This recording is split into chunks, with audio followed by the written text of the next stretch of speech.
إن الحمد لله نحمده ونستعينه ونستغفره ونعوذ بالله من شرور أنفسنا ومن سيئات أعمالنا من يهده الله فلا مضل له ومن يضلل فلا هادي له وأشهد أن لا إله إلا الله وحده لا شريك له وأشهد أن محمدا عبده ورسوله. Assalamu alaikum wa rahmatullahi wa barakatuh les frères et sœurs, j'espère que vous allez bien. Donc on continue notre série de vidéos sur les thèmes qui ne sont quasiment jamais abordés dans les mosquées en France. Et le thème dont on va parler aujourd'hui, c'est ni plus ni moins que la polygamie. La polygamie, comme vous savez, qui fait partie de l'islam, qu'Allah l'a autorisé, car il connaît la nécessité qu'on a envers justement cette pratique. Effectivement, tout ce qui vient d'Allah n'est que sagesse, justice et équité, subhanallah. Allah est celui qui nous a créés, qui sait très très bien dans quoi se trouve notre intérêt à nous. Alors que nous, de par notre nature, par nos raisons déficientes, on ignore beaucoup de choses qui en réalité se trouvent, dans lesquelles justement se trouve notre intérêt.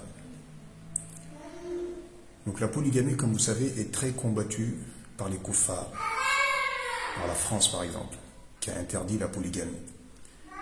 Également, parmi les conditions d'obtenir la carte de résident de 10 ans en France, il faut que tu t'engages à ne pas pratiquer la polygamie en France. S'ils ne te donnent pas une carte de résident de 10 ans, subhanallah. Et malheureusement, certaines personnes qui prêchent, certaines mosquées, excepté les frères qui sont sur la sunna, qui sont sur la bonne voie, les frères salafis, ne parlent même plus de polygamie aux musulmans, subhanallah. Donc ce thème-là, on n'en parle quasiment jamais, subhanallah, comme si ça ne faisait pas partie de notre religion. Il y en a même limite, ils ont honte, car ils trouvent que ceci est une injustice envers la femme, etc., etc. Alors, il faut juste comparer. Tu remarqueras que ceux justement qui combattent la polygamie, ce sont souvent des gens qui la pratiquent, mais dans le haram. Ils ont une femme et ils ont des amants. Ils ont des copines, ils ont, subhanallah. Toute personne qui a vécu dans ces pays-là le sait très très bien que la plupart des têtes avaient plusieurs femmes. Mais bien sûr dans le haram, subhanallah. Donc même eux déjà ils se mentent à eux-mêmes. Donc ils se sont détournés de la polygamie. Ils ont été éprouvés par quoi? Par l'homosexualité, par la pédophilie, par la bisexualité, par tout et n'importe quoi, subhanallah. Allah, il est celui qui a créé l'être humain, et donc il est celui qui sait exactement dans quoi se trouve son intérêt. Donc quand il leur donne quelque chose, ou qu'il met en place une loi, c'est avec sagesse et science également. Et si on se détourne de ces lois-là, on va être éprouvé par des choses ignobles, subhanallah. Regardez les sociétés occidentales qui se sont détournées de la polygamie, dans quelle misère sociale ils sont aujourd'hui. Il y a des femmes qui se prostituent publiquement, subhanallah, publiquement, même pas en cachette. Et bizarrement, des prédicateurs, des imams ne parlent jamais de la polygamie, subhanallah, alors que tu sens très très bien que celui qui a vécu en France, il y a énormément de femmes qui sont seules, de femmes musulmanes, avec des enfants parfois. Certains ont perdu leur mari, certains ont été divorcés, certains n'ont jamais été mariés. Donc il y a une grande nécessité pour les musulmans de pratiquer la polygamie dans ces pays-là, subhanallah. Mais les kuffars n'aiment pas l'islam ni les musulmans. Donc tout ce dans quoi se trouve notre intérêt leur fout la haine. Mais si on s'amuse à délaisser toutes choses qui ne plaisent pas à ces gens-là, on n'en parle pas, on ne parlera plus rien de l'islam bientôt. Car ces gens-là, tout l'islam les dérange. L'attestation de foi, la ilaha illallah, ce que ça implique, la prière, toutes ces choses-là en réalité, ces gens-là ne l'aiment pas. Car ces gens-là, tout ce qu'ils veulent de nous, c'est une apostasie. C'est ça qu'ils veulent de nous, subhanallah. Donc, qu'Allah récompense les frères qui sont sur la bonne voie, les frères salafis, qui prennent la responsabilité d'exposer la vérité aux gens, ce qu'Allah leur a permis, subhanallah, dans quoi se trouve leur intérêt afin de régler les problèmes de la communauté. Comme une femme ont besoin d'un homme, même si c'est 1 ou 2 fois par semaine, qui les aide dans leur solitude, qui les aide parfois dans l'éducation de leurs enfants, dans l'éducation de leurs enfants. Hein, plein, les bienfaits de la polygamie, on ne peut même pas les dénombrer, subhanallah. À travers ça, la communauté, elle augmente en nombre. Hein, c'est également un moyen par lequel Allah nous renforce, hein, nous augmente en nombre, subhanallah. Et il faut prendre l'exemple sur les pieds prédécesseurs sur cela. La majorité des compagnons étaient polygames, subhanallah. Et en plus de cela, ils avaient des esclaves concubines. Mais ça, c'est des choses qui font partie de notre religion. Nous assumons notre religion, nous assumons tous les jugements de notre religion. Et nous en sommes fiers, car ça vient d'Allah Azza wa Jal, le Seigneur de l'univers. Cette religion est une révélation émanant du ciel. Ce n'est pas une idée d'un député, d'un groupe de députés ou de je ne sais pas qui. Non, nous, notre religion vient d'Allah Azza wa Jal. Donc on se doit d'en être fiers, subhanallah, de l'assumer pleinement, de savoir que c'est la vérité absolue et que tous ces jugements sont parfaits. Parfait, car ça vient d'Allah Azza wa Jal. L'omniscient, le puissant, le sage, subhanallah. Alayhi sallahu bi ahkamil hakimin. Allah n'est-il pas le meilleur des juges, subhanallah. Donc, bizarrement, ce thème n'est jamais abordé, alors qu'il y a une grande nécessité dans la communauté de parler de ce thème. Hein? Combien de gens aujourd'hui, limite, combattent la polygamie parmi les musulmans, par ignorance justement du fait que ces choses ne sont pas expliquées à ces gens-là, détaillées à ces gens-là. Il te suffit juste de savoir que les femmes des compagnons, les femmes des prophètes, avaient des coépouses, subhanallah. Et ça, c'était les meilleures femmes de l'humanité, les femmes les plus jalouses, les plus pieuses, subhanallah. Et pourtant, ces gens-là ont accepté ce principe car ça vient d'Allah Azza wa Jal. On voit aujourd'hui des gens qui combattent la polygamie, hein, qui vont parfois aller porter plainte contre leur mari car il pratique la polygamie. Et après, ils se réjouissent derrière, ça fait la une des journaux, ils se moquent, ils critiquent, etc., etc. Alors qu'au même moment, lui, il trompe sa femme depuis des années. Parfois même, ils trompent leur femme avec des hommes. Hein? Alors que tu as des Français, bien qu'ils soient mécréants, ils pratiquent la polygamie. Et ils l'assument. Il y avait un chef cuisinier, je crois que c'est Paul Bocuse, il avait 2 ou 3 femmes. Et les femmes le savaient, c'était déclaré. Et tout son entourage le savait. Il y a plusieurs Français comme ça. Ils ont plusieurs femmes. Et tout le monde le sait, les femmes le savent, tout l'entourage le savent, et ça se passe très bien, subhanallah. Alors qu'en est-il des gens comme nous, qu'Allah a légiféré ceci pour nous, que le messager d'Allah a mis en application, que les compagnons ont mis en application, on se doit d'être fiers de cela. Et de savoir que c'est un jugement qui fout la haine à ces gens-là, donc d'autant plus, une raison supplémentaire de l'assumer et de le faire, subhanallah. Donc, bizarrement, les mosquées ne parlent jamais de ça, jamais, car ça ne plaît pas aux kafirs. Ils ont mis une loi qui l'interdit, subhanallah.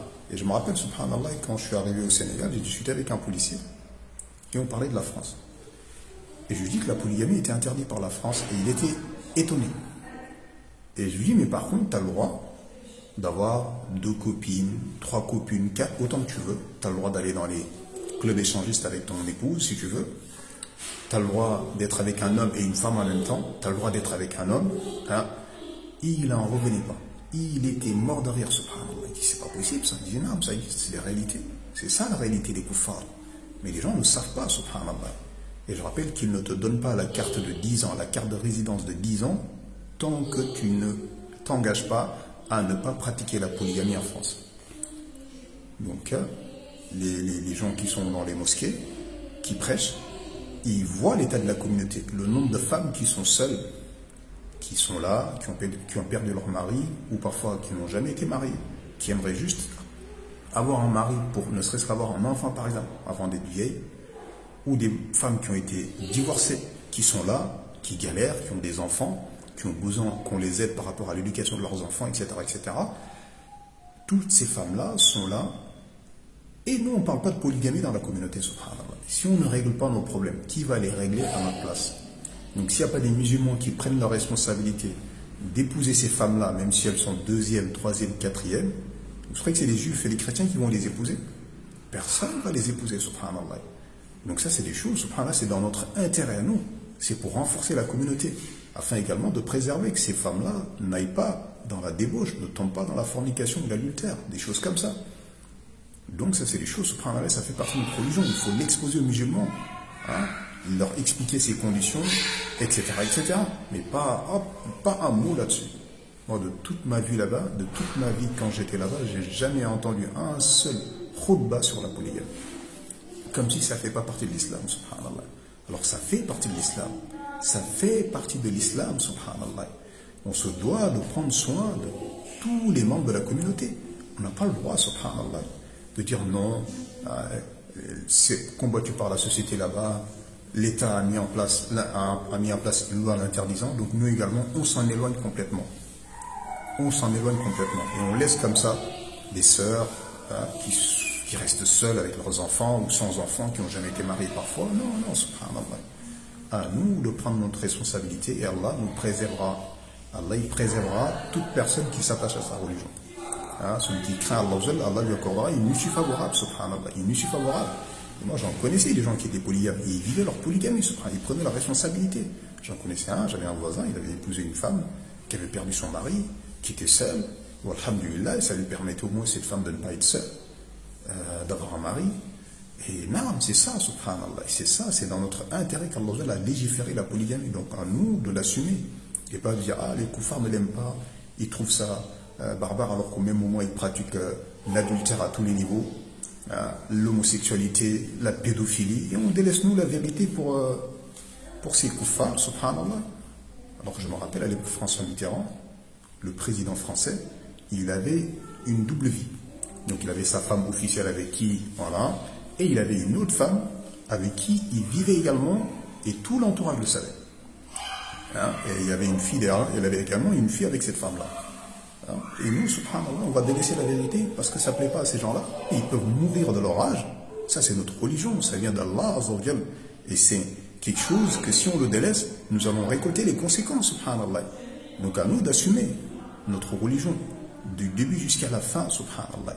Et pas accepter que des sœurs restent seules comme ça, soit avec des enfants, soit sans enfants, parfois même, ne serait-ce qu'au moins aider une sœur à avoir des enfants, à ne pas être seule, subhanallah.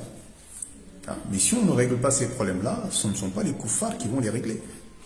Et eux, ils veulent notre malheur, subhanallah. Et le fait, ne serait juste que... Et pourquoi ils combattent la polygamie? Justement, pour pas que le nombre de musulmans augmente.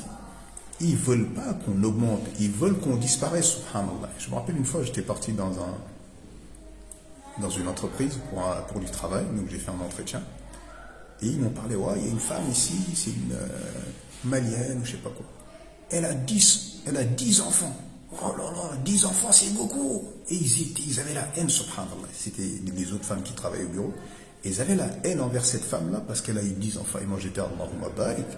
C'est bien, subhanallah. C'est des femmes qui se sont mariées tôt, qui ont eu beaucoup d'enfants, qui ont fait des musulmans, tu te rends compte. Un musulman, 2 musulmans, tu mets au monde un musulman, 2, 3, 4, 5, jusqu'à 10 musulmans, subhanallah. Tu te rends compte ça? Après tu les éduques sur l'islam, sur la sunna. Quelle fierté, quel honneur, subhanallah. Et tu voyais que ces femmes koufars, elles avaient la haine envers cette musulmane, justement parce qu'elle avait beaucoup d'enfants. Et je pense que si elle avait le malheur de dire que mon mari, il a 2 épouses, 3 épouses, et qu'au total, il a 40 enfants, Allahumma barik, là, ils auraient pété un câble. Donc à nous, subhanallah, de prendre nos responsabilités. Qu'Allah récompense les frères qui sont sur la sunna, les frères salafis, qui exposent ce jugement aux musulmans afin qu'ils la pratiquent, car ça fait partie des forces de l'islam. Ça donne une force, une puissance à l'islam, subhanallah. Et pas de délaisser cela parce qu'on a peur des kafirs. On demande à Allah qu'il permet aux musulmans de pratiquer la polygamie, de pratiquer le mariage, conformément à la sunna du prophète sallallahu alayhi wa sallam, qu'il préserve la communauté de tombeau dans la débauche, telle que la fornication, l'adultère, qu'il préserve également la communauté d'être éprouvée par des maladies. Comme vous savez, forcément, quand il n'y a pas de mariage et que la débauche se propage naturellement, Allah enverra des maladies, subhanallah. On demande à Allah qu'il nous préserve, qu'il nous assiste, qu'il nous accorde la réussite. Hada wallahu a'lam wa sallallahu sallam ala nabiyyina Muhammad wa ala alihi wa sahbihi ajma'in. Subhana rabbika rabbil izzati amma yasifun. Wassalamun ala al-mursalin walhamdulillahi rabbil alamin.